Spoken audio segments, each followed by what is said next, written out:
तो आपका स्वागत है हमारे पार्ट अरे पार्ट 5 में, जहाँ पे हम बॉट बना रहे थे। तो इस वाले वीडियो में हम क्या करेंगे? इस वाले वीडियो में हम अपने डेटाबेस को अपने बॉट के साथ लिंक करेंगे। तो डीबी और बॉट को लिंक करो, यानी बॉट के पास कोई चीज़ आती है और उसे डीबी में ऐड करना है तो वो हो जाए। और आज हम एक रो भी ऐड करके देखेंगे डीबी के अंदर। तो ये है एम आज का। और हाँ, ENV फाइल भी मेरे को भरनी है, क्योंकि ENV फाइल मैंने गलती से डिलीट कर दी है। आप देख सकते हो यहाँ पे, ये देखो ENV फाइल पूरी खाली पड़ी है। तो ENV फाइल के अंदर आप देख सकते हो, ये वेबहुक URL को अभी इग्नोर मारो। ये देखो बॉट आईडी मुझे टेलीग्राम से लानी पड़ेगी अभी। पोर्ट पोर्ट नंबर तो अभी कर लेते हैं। पोर्ट 4000।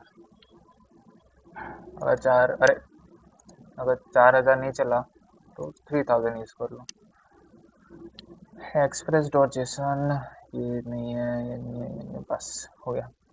तो अभी के लिए अपने को बॉट आईडी चाहिए, पोर्ट चाहिए, और हाँ, सुपरबेस का API की भी चाहिए होता है, क्योंकि हमें बॉट से डीबी के अंदर इंसर्शन डिलीशन करना है ना। तो बॉट को सुपरबेस का API की भी चाहिए होगा, सुपरबेस को कनेक्ट करना पड़ेगा। तो वो सब करते हैं और यहाँ पे एक नया फोल्डर बना लेते हैं। इसको नाम क्या दे? कंट्रोलर्स कंट्रोलर्स लिख लेते हैं। चलो, इसके अंदर मैं अपने जावास्क्रिप्ट के फाइल्स रखूँगा, काइंड ऑफ। ओके, और बस। तो चलो पहले इसे कनेक्ट कर लेते हैं। तो पहले मैं क्या कर लेता हूँ, पहले अपना ENV फाइल को भर लेता हूँ, जैसे टेलीग्राम की बॉट आईडी होगी, क्योंकि अभी मैं जस्ट चलाने वाला हूँ टेलीग्राम बॉट। तो क्योंकि वो ज़रूरी है, क्योंकि चैट आईडी कैसे आएगी फिर। तो पहले बॉट को टेलीग्राम से कनेक्ट करते हैं, उसके बाद उसको डीबी से भी कनेक्ट करते हैं। तो अभी के लिए अपने को चाहिए, क्या चाहिए? बॉट आईडी, बॉट की बॉट की चाहिए अपने को। और क्या चाहिए? रुक जाओ। बस बॉट आईडी चाहिए ना अभी के लिए। हाँ, पहले बॉट आईडी लेके आता हूँ, फिर मिलता हूँ मैं। तब तक के लिए अभी हम करते हैं पॉज। तो मैं वापस आ चुका हूँ। तो मैंने अभी तक क्या किया कि वो मैं बता देता हूँ। मैंने ENV को क्या कहते हैं, के अंदर वैल्यूज़ डाल दी है, और DB भी थोड़ा बहुत कर दिया है। तो मैं बता देता हूँ क्या क्या किया मैंने। हाँ, ये देख सकते हो आप। पहले ENV हटा देता हूँ यार। हाँ, इंडेक्स डॉट JS में जाओगे तो देखो, ENV के अंदर मैंने बॉट आईडी डाल दी है, और सुपरवाइज URL, जो सुपरवाइज आप प्रोजेक्ट बनाते हो वहाँ पे आपको मिल ही जाएगा, और सुपरवाइज की URL और की। और ये जो मैंने कंट्रोलर्स नाम का फोल्डर बनाया, तो उसके अंदर मैंने एक जावास्क्रिप्ट फाइल बनाई है डीबी करके, जिसके अंदर मैंने ये कोड लिखा हुआ नहीं कि सुपरवाइज से ही उठाया है, कि अगर आपको नोड.js के अंदर, जावास्क्रिप्ट के अंदर आपको इनिशियलाइज करना है तो आप ये कोड लिखते हो। और मैंने उससे ये देखो, पहले हम क्लाइंट बनाते हैं, उसके अंदर URL और की वैल्यू लाते हैं पहले, फिर क्रिएट क्लाइंट नाम का फंक्शन कॉल करते हैं, URL और की पास करते हैं, और ये हमारा कांस्टेंट में आ जाता है। और यही कांस्टेंट सुपरबेस है ना, उसको ही यूज़ करेंगे हम कोई भी चीज़ इंसर्ट करने के लिए डीबी के अंदर। तो इसे मैंने एक्सपोर्ट कर लिया है, कि कहीं पे भी अभी कोई भी मुझे फाइल के अंदर अगर डीबी के अंदर इंस्टेंस डिलीशन करना है, तो मैं बस क्या करूँगा, मैं बस इसे इंपोर्ट कर लूँगा, और कुछ नहीं। तो मैंने ये कर लिया, सेटअप कर लिया। अभी हम अगली चीज़ क्या करेंगे, अगली चीज़ ये करेंगे कि हम बॉट को लॉन्च करेंगे। बॉट मतलब क्या कहते हैं, बॉट को लॉन्च करेंगे, यानी कि बॉट को एक तरह से स्टार्ट करेंगे और उससे इंटरेक्ट करेंगे, और देखेंगे कि हम स्टोर कर पा रहे हैं या नहीं। हमारा अगला एम ये होगा कि बॉट जैसे ही कोई बंदा स्टार्ट दबाता है या फिर स्लैश स्टार्ट लिखता है, तो उसकी आईडी स्टोर हो जाए अपनी डिबी के अंदर, क्योंकि अभी तक वो स्लैश लीड कोड वगैरह नहीं लिखेगा ना, सबसे पहले स्टार्ट ही क्लिक करेगा। तो जो डिफ़ॉल्ट वैल्यूज है कोड फोर्स लीड कोड के, उन सब के फॉल्स वैल्यू भी आ जाए, और क्या कहते हैं आईडी भी स्टोर हो जाए ऐसे प्राइमरी की डिबी के अंदर। तो मैं अभी स्टार्ट करता हूँ। तो अभी पॉज करते हैं, और मैं जैसे एक नया कंट्रोल लिखूंगा मैं उसके अंदर, तो वो देखते हैं। तो आपका स्वागत है, स्वागत है, शायद ये कंटिन्यूएशन में होगा वीडियो। तो मैंने कोड लिख दिया है जिससे हम यूज़र को रजिस्टर करते हैं अपने सुपरबेस के डीबी में, और रजिस्ट्रेशन वाला कोड लिखा है मैंने। और रजिस्ट्रेशन के बाद वो बंदा कोड फोर्सेस का नोटिफिकेशन चाहिए उसे, कोड शेप का चाहिए, लीड कोड का चाहिए, वो वाला भी मैंने कर दिया है। यानी कि अगर वो बंदा बॉट के अंदर स्लैश लीड कोड लिखता है तो उसे नोटिफिकेशन लीड कोड की मिलेगी। अगर वो यही चीज़ वापस से लिखता है तो वो नोटिफिकेशन ऑफ हो जाएगा लीड कोड के लिए। ये मैंने कंप्लीट किया है। ये देखो, मैं आपको बॉट दिखाता भी हूँ कौन गया, ये रहा। ये देखो, ये कॉन्टेस्ट अपडेट बॉट है मेरा। इसके मैंने वो चैट हिस्ट्री डिलीट कर दी है, मतलब पहले टेस्टिंग की थी मैंने। ये देखो, मैंने ये सारे कमांड्स ऐड किया। अगर आप स्टार्ट पे क्लिक करो तो ये अपने आप को आपको रजिस्टर कर देगा। ये रजिस्टर ऑलरेडी हो चुका है, इसीलिए ये बता रहा है। देखो मैं ये देखो, ये रहा, ये रजिस्टर ऑलरेडी हो चुका है। ये देखो, ट्रू है, ट्रू है, ट्रू है। यानी इस बंदे को true true true code step का भी चाहिए, कोड फोर्सेस का भी चाहिए, और लीड कोड का भी नोटिफिकेशन चाहिए। देखो, टाइम भी दिख रहा होगा आपको। ये मैंने दूसरे फ़ोन से किया था, वो है। ये देखो, इसमें ये फॉल्स है। तो अगर मैं स्लैश लीड कोड दबाता हूँ, जो कि उसमें ट्रू था, तो देखो, you want receive update of leet code 1 from now on. तो चलो देखते हैं। देखो, ये ट्रू था, अभी मैं रिफ्रेश करूँगा तो फॉल्स हो जाएगा। देखा?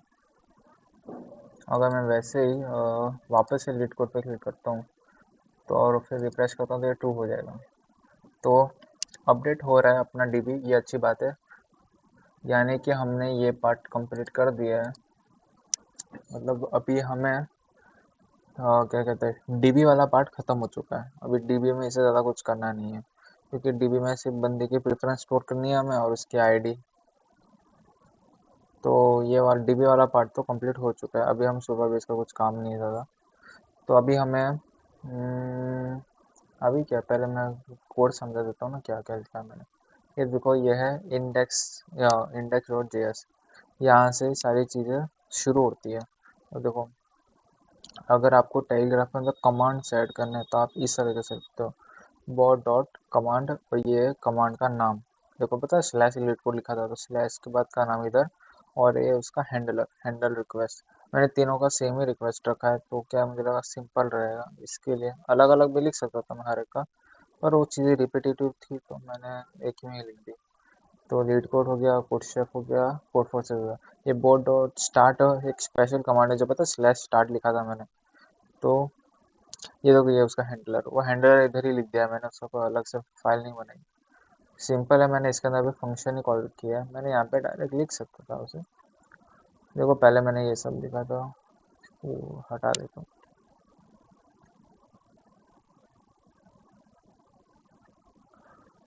तो जब भी बंदा कोई स्टार्ट करता है तो ये रजिस्टर वाला फंक्शन कॉल होता है। अगर कोई बंदा इन तीनों में से कोई तीन कमांड लिखता है तो ये वाला फंक्शन कॉल होता है, हैंडल रिक्वेस्ट।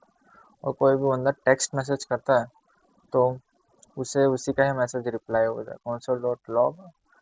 देखो, C T X dot update और मैनेज डॉट टेक्स्ट। तो C T X dot reply करते हो तो बंदे को मैसेज आता है ये फंक्शन इस्तेमाल करने से। देखो, अगर मैं टेक्स्ट तो भी नॉर्मल सा टेक्स्ट कुछ भी लिखूंगा ना, तो ये मुझे देखो यू सेड दिस आ जाएगा। ये देखो, और ये boat dot launch locally launch करने के लिए यूज़ होता है। तो ये क्या, इसको बंद करो। अभी मैं बताता हूँ हैंडल रिक्वेस्ट, और जो रजिस्टर वाला था ना, रजिस्टर।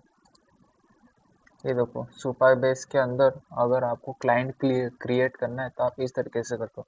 ये सुपर बेस का यूआरएल आपको उधर ही मिल जाएगा, सुपर बेस का की भी उधर मिल जाएगा। ऐसा सुपर बेस बना देते हो और इसको भी मैंने एक्सपोर्ट कर दिया, नहीं तो हर एक जहाँ जहाँ डीपी इस्तेमाल हो रहा है वहाँ पे हर एक बार ये करना पड़ेगा। इसके लिए मैंने कहाँ गया रजिस्टर यूजर, ये देखो ये फंक्शन कॉल होता है जब भी बंदा बॉट और स्टार्ट क्लिक करता है। तो इसको भी पहले मिनिमाइज कर देता हूँ मैं। ये देखो ये एक एसिंक फंक्शन है क्योंकि ये डीबी से इंटरेक्ट करता है, इसीलिए इसे एसिंक रखा हुआ है। और ये देखो इसका ट्राई ब्लॉक अगर मैं खोलता हूँ तो ये पहले क्या कहते हैं, बंदा जो टेलीग्राम यूज़ कर रहा है उसकी आईडी निकालेगा और वो आईडी को इसके अंदर इंसर्ट करेगा। देखो ये मैंने क्या कहता है ऑब्जेक्ट डिस्ट्रक्चरिंग किया है, एक ऑब्जेक्ट भेजता है जिसके अंदर डेटा और एरर होता है। देखो away dot supervisor dot from user, user यहाँ पे टेबल का नाम है। अरे सी, देखो ऐसा होता है। हाँ हाँ, यूजर यहाँ पे टेबल का नाम है और इंसर्ट, इंसर्ट कौन से कॉलम, कॉलम क्या कहते हैं, कौन से कॉलम में इंसर्ट क्या चीज़ करनी है। देखो आईडी यहाँ पे डालनी है मुझे और टीएलई आईडी पे डालनी है। तो देखो ब्रेव टीएलई आईडी है ना प्राइमरी की, तो मुझे वही डालना है। बाय डिफ़ॉल्ट बाकी सब फॉल्स हो जाएगा क्योंकि उनकी डिफ़ॉल्ट वैल्यू मैंने फॉल्स सेट कर रखी है, देखा होगा शायद आपने पिछली वीडियो में। तो सुपरवाइज डॉट फ्रॉम इस टेबल के अंदर डालना है मुझे और इंसर्ट मुझे ये करना है।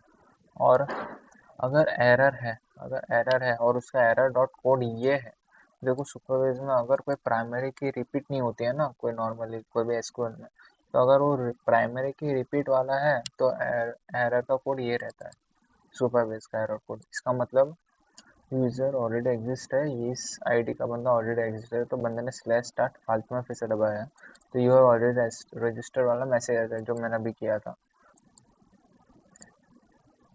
और अगर कोई दूसरा ही एरर है तो ये मैंने कंसोल लॉक करा लिया है और यहाँ पे ctx और रिप्लाई में देयर इज एरर भेज दिया क्योंकि डुप्लीकेट वाला एरर नहीं, कोई दूसरा एरर है। अगर एरर नहीं है यानी कि ctx और रिप्लाई रजिस्ट्रेशन कंप्लीटेड, ये वाला मैसेज आया, मतलब बंदे ने पहली बार डाला है। और अगर डीबी से इंटरेक्ट करते हुए ही कोई एरर आ जाए तो कैच में जाएगा और देयर इज एन एरर वाला मैसेज आ जाएगा। एक सेकेंड, मैंने लिखा ही नहीं है, देखो मैंने कंसोल को कर दिया ctx dot reply there is an error in db please try again later. अभी डीबी से इंटरेक्शन करते वक्त कोई मैसेज आएगा तो बंदे को ये मैसेज चला जाएगा, तो आपके सामने लिखा है मैंने। अच्छा हुआ यार, क्या भूल गया था, नहीं तो। चलो ये रजिस्टर वाला कंप्लीट हुआ, अभी हम हैंडल रिक्वेस्ट में जाते हैं। यानी कि जब भी बंदा स्लैश लीड कोड लिखता है तो उसका लीड कोड ट्रू हो जाना चाहिए ना, मतलब अगर फॉल्स है तो वगैरह वगैरह। देखो कॉन्स्ट करंट, करंट यानी बंदे ने टेक्स्ट में क्या लिख के भेजा, slash leet code slash code chef वगैरह, ये देखो करंट ही चेक करें। अगर लीड कोड भेजा तो लीड कोड वाला चीज़ शुरू हो जाए और इसकी बंदे की आईडी। तो सबसे पहले पहले तो फैच करो डेटा कि बंदे ने ऑलरेडी क्या, पहले क्या था, पहले फॉल्स था तो ट्रू होगा ना, तो पहले पता तो चलना चाहिए पहले फॉल्स था क्या नहीं। तो ये मैंने सिलेक्ट किया है यानी कि लीड कोड वाला सेक्शन उस बंदे का आ जाए। तो ये देखो अवे डॉट सुपरवाइज EQ मतलब आईडी जो को बंदे ने ऑलरेडी रजिस्टर कर रखा होगा तभी तो स्लैश लीड कोड लिखेगा। तो TLE आईडी और ये वाली आईडी जहाँ मैच हो रही है प्राइमरी की, वो वाला कॉल, वो वाला रो में मुझे ये वाला कॉलम चाहिए सिलेक्ट लीड कोड वाला। और अगर एरर आता है तो वही अपना एरर करके भेज दो। अगर एरर नहीं आता है यानी कॉन्स्ट मोड यानी डेटा के अंदर, ये डेटा देखो data zero dot leet code, एक एरे होता है, एरे के अंदर लीड कोड का ऑब्जेक्ट होता है, उसमें डेटा होता है मोड। अगर मोड हमारा पुराना वाला फॉल्स है तो अपडेट करो उसे ट्रू में। ये देखो ये अपडेट वाला मैंने सिंटेक्स लिखा है, supervise dot form dot user update, जहाँ पे ये वाली की हो। और उसमें भी अगर एरर आता है तो ये वाला रिप्लाई चला जाए और एल्स में भी रिप्लाई चला जाएगा, you will receive update of leet code contest, ये हो जाए। और अगर ट्रू है पुराना वाला तो उससे फॉल्स कर दो और वही सिंपल सेम चीज़ ऊपर से, सिंपल है। ये ख़त्म किया, अभी कोड शेफ में भी वही चीज़ किया मैंने, बस यहाँ पे कोड शेफ लिख दिया है, कोड शेफ वाला कॉलम आ जाए, सब में सेम चीज़ किया। और कोड फोर्सेस में भी जो एल्स में है, और ये कैच ब्लॉक, बस इतना ही था। अभी नेक्स्ट हम करेंगे वो एपीआई से फैच करते हैं ना कॉन्टेस्ट के टाइमिंग्स, वो चीज़ें करनी है हमें। एपीआई फैच करना है एक्सीओस का इस्तेमाल करके, हमें कॉन्टेस्ट के टाइम्स निकालने हैं और टाइम के हिसाब से लोगों को नोटिफिकेशन भेजना है। नेक्स्ट पार्ट में वही करेंगे, लेकिन अभी के लिए इतना तो डीपी इंटरेक्शन ख़त्म होता है। नेक्स्ट पार्ट में एपीआई फैच करेंगे, टाइम निकालेंगे, टाइम को कंपेयर करेंगे, और अगर टाइम कंपेयर होता है तो उसको नोटिफिकेशन भेज देंगे बंदे को, और उसके बाद उसे डिप्लॉय भी करना है ना ये पूरे चीज़ को। तो अभी के लिए इतना ही, तब तक के लिए बाय।